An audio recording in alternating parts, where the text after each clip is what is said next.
Hello दोस्तों, स्वागत है आप सभी का हमारे YouTube channel science GK and JS में। एसएससी एमटीएस एग्जाम 2023 8 सितंबर के थर्ड शिफ्ट का भी एग्जाम खत्म हो चुका है और अब तक मेरे पास मैक्सिमम रियल क्वेश्चन मिल चुके हैं जो एग्जाम में पूछे गए थे। तो शुरू करते हैं आज के वीडियो, देख लेते हैं आज के थर्ड शिफ्ट में किस प्रकार क्वेश्चन पूछे गए हैं जीके एंड जेएस के।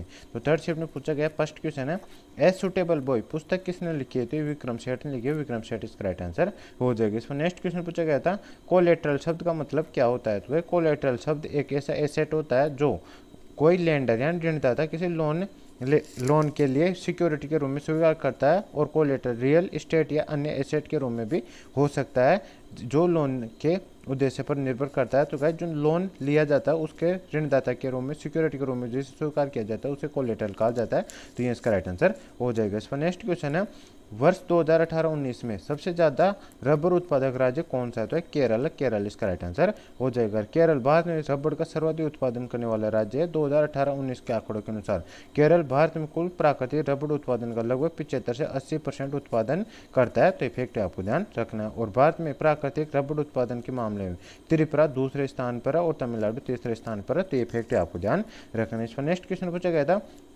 पुंगचोलम किस राज्य का लोक नृत्य है? मणिपुर का। मणिपुर इसका राइट आंसर हो जाएगा। पुंगचोलम मणिपुर का एक लोक नृत्य है और पुंगचोलम का शाब्दिक अर्थ होता है ड्रमों की गर्जना। ये फैक्ट आपको ध्यान रखना। और ये मणिपुरी संगीत और शास्त्रीय मणिपुरी नृत्य की आत्मा भी से कहा जाता है। तो फैक्ट आपको ध्यान रखना। इस पर नेक्स्ट क्वेश्चन है, वर्नाकुलर प्रेस एक्ट किस वर्ष पारित हुआ था? तो लॉर्ड लिटन ने वर्नाकुलर प्रेस एक्ट 1878 में पारित किया गया था।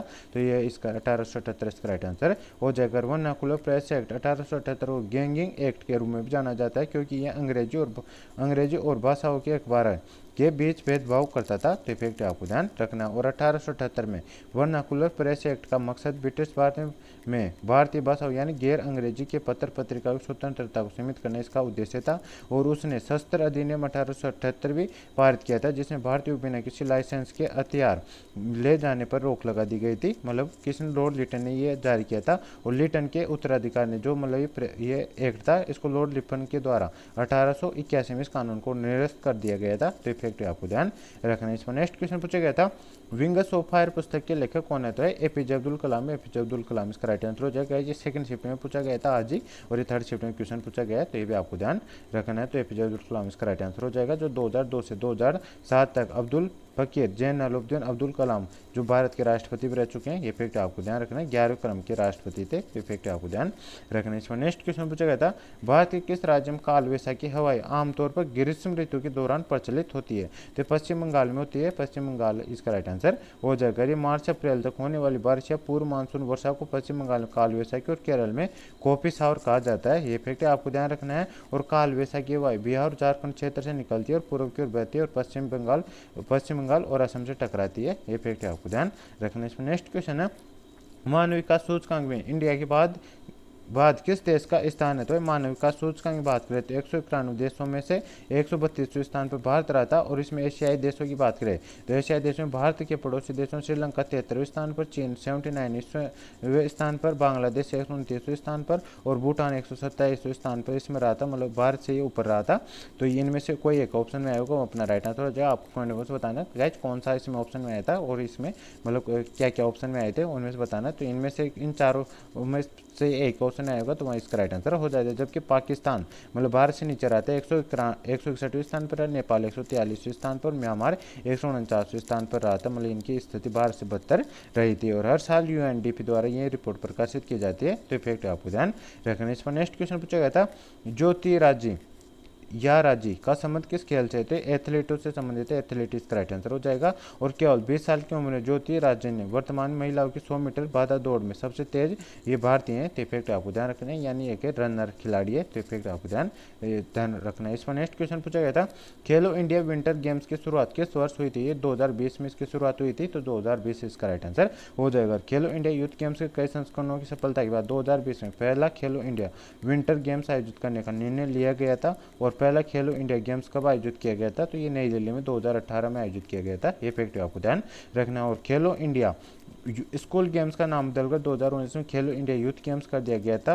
और साल 2019 का संस्करण ये पुणे में हुआ था। ये फैक्ट आपको ध्यान रखना। और खेलो इंडिया यूनिवर्सिटी गेम्स का पहला संस्करण 2020 में Kalinga institute of industrial technology यानी KIIT ओडिशा में आयोजित किया गया था। ये फैक्ट आपको ध्यान रखना है। इस पर नेक्स्ट क्वेश्चन पूछा गया है, निम्नलिखित में किस राज्य में लोसांग त्योहार प्रतिवर्ष आयोजित किया जाता है? तो सिक्किम में आयोजित किया जाता है। सिक्किम इसका राइट आंसर हो जाएगा। लोसांग त्योहार भूटिया जनजाति का सिक्किमी नववर्ष है, जिसे प्रत्येक वर्ष दिसंबर के महीने में मनाया जाता है। यह त्योहार तिब्बती नववर्ष लोसार के रीति रिवाजों और अनुष्ठानों द्वारा ग्रहण किया जाता है। तो फैक्ट आपको ध्यान रखना है। और यह त्योहार सिक्किम के पोडोंग और रूमटेक मठों में आयोजित किया जा रहा है। ये फैक्ट आपको ध्यान रखना है। इस पर नेक्स्ट क्वेश्चन पूछा गया था, कथक शब्द का अर्थ क्या होता है? जो कथक नृत्य होता है उसका शब्द का मतलब क्या होता है? वह कथक शब्द का अर्थ होता है कहानीकार। तो कहानीकार ऑप्शन दे रखा था, कहानीकार इसका राइट आंसर हो जाएगा। और कथक एक प्रमुख प्राचीन भारतीय शास्त्रीय नृत्य और माना जाता है कि इसकी शुरुआत उत्तर भारत में घुमंतु कवियों से हुई है, जिन्हें कथक कहा जाता है, जिसका अर्थ होता है कहानीकार। इन कथाकारों ने प्रारंभिक ग्रीक थिएटर की तरह यात्रा की और संगीत, नृत्य और गीतों के माध्यम से कहानियों को संप्रेषित किया। तो ये इसके राइट आंसर हो जाएगा। इसमें नेक्स्ट क्वेश्चन है, खुदाई खिदमतकार आंदोलन की स्थापना किसने की थी? तो खान अब्दुल गफ्फार खान ने की थी। तो खान अब्दुल गफ्फार खान इसका राइट आंसर हो जाएगा। खान अब्दुल गफ्फार खान खुदाई खिदमतकार आंदोलन के संस्थापक थे और उत्तर पश्चिम सीमा प्रांत में पश्तून स्वतंत्रता सेनानी अब्दुल गफ्फार खान महात्मा गांधी के अनुयायी थे और उन्हें फ्रंटियर गांधी भी कहा जाता है। तो ये फैक्ट आपको ध्यान रखना है। और 1929 में गफ्फार खान ने पश्तूनों के बीच लाल शर्ट आंदोलन की स्थापना की थी और वर्ष 1970 भारत सरकार ने उन्हें देश के सर्वोच्च सम्मान यानी भारत रत्न से सम्मानित किया था। तो ये फैक्ट आपको ध्यान रखना है। इस पर नेक्स्ट क्वेश्चन पूछा गया था, बजट शब्द की परिभाषा क्या होती है? वह बजट एक निश्चित अवधि में सरकार की आय और व्यय का लेखा जोखा होता है। अर्थात बजट में यह बताया जाता है कि सरकार के पास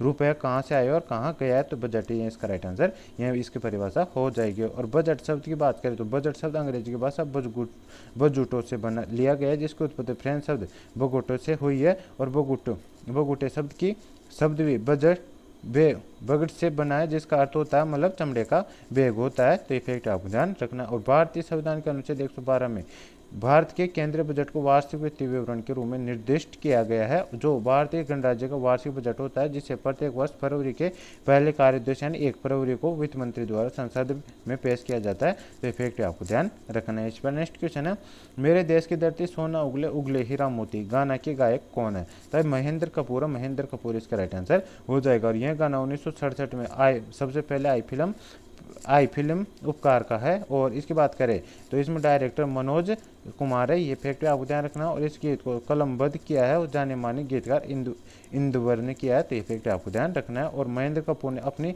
दिलकश आवाज से इस गीत को अमर कर दिया है। ये फैक्ट आपको ध्यान रखना। और गीत को संगीत से सजाया मशहूर संगीतकार जोड़ी कल्याण जी आनंद जी ने। ये फैक्ट आपको ध्यान रखना। इस पर नेक्स्ट क्वेश्चन है, रानी मचैया को पद्मश्री अवार्ड किस वर्ष मिला था? 2023 में मिला था। 2023 इसका राइट आंसर हो जाएगा। उम्माथत की रानी के नाम से मशहूर माचैया ने कावेरी कला वृंदा की भी स्थापना की थी। तो इफेक्ट आपको ध्यान रखना है। तो गाइस आज के थर्ड शिफ्ट के मुझे इतने क्वेश्चन मिले थे। यदि आपको और कोई क्वेश्चन आता हो तो आप कमेंट बॉक्स में बता सकते हो, अपन उन क्वेश्चनों को वहाँ पे डिस्कस कर लेंगे। तो गाइस ये था आज के थर्ड शिफ्ट का full paper analysis. I hope आपको वीडियो पसंद आया होगा। वीडियो पसंद आए तो वीडियो को लाइक करें, चैनल पहली बार है चैनल को सब्सक्राइब कर बेल आइकन ऑन कर ले, ताकि मैं जैसे नेक्स्ट शिफ्ट यानी नेक्स्ट आपका एग्जाम खत्म होगा और उसका एनालिसिस लेके आऊँगा तो उसका नोटिफिकेशन आप तक पहुँच जाएगा और आप सबसे पहले एनालिसिस देख सकेंगे। और आपको इसका PDF चाहिए तो डिस्क्रिप्शन टेलीग्राम चैनल का लिंक मिल जाएगा, आप उस टेलीग्राम चैनल को ज्वाइन कर लीजिए, उस पर आप उसका PDF भी मिल जाएगा। तो गाइस मिलते हैं नेक्स्ट वीडियो में, तब तक के लिए जय हिंद जय भारत।